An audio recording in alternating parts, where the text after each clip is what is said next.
Om Sairam. Khaparde diary का आज यह 15वां एपिसोड है।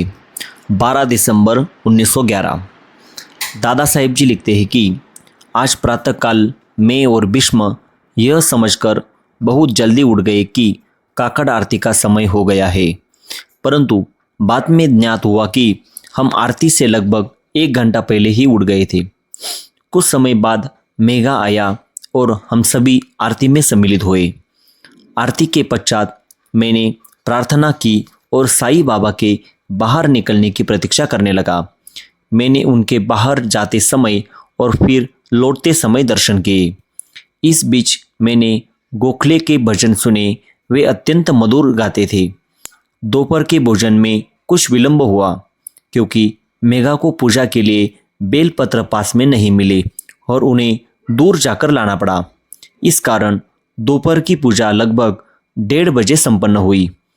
उस समय बाबा अत्यंत प्रसन्न चित्त दिखाई दे रहे थे और हंसी मजाक तथा बातचीत में लगे हुए थे। भोजन के बाद मैंने कुछ समय विश्राम किया। इसके पश्चात मैं अपने परिचितों के साथ द्वारकामाई में गया। वहाँ भी बाबा प्रसन्न मुद्रा में थे। उन्होंने एक कथा सुनाई। पास में रखा एक फल उठाकर उन्होंने मुझसे पूछा, इस एक फल में कितने फलों की संभावना है? मैंने उत्तर दिया, जितनी इसमें बीज है उनके हजारों गुना। इस पर वे मुस्कुराए और बोले, पहले यहाँ एक बहुत ही सरल, सुंदर और धार्मिक प्रवृत्ति की लड़की थी। उसने मेरी सेवा की और उसकी अच्छी उन्नति हुई। सूर्यास्त के समय हमें बाबा की उदी प्राप्त हुई। इसके बाद जब बाबा सायंकालीन भ्रमण के लिए निकले तो हम चावड़ी के सामने खड़े होकर उनके दर्शन करने लगे।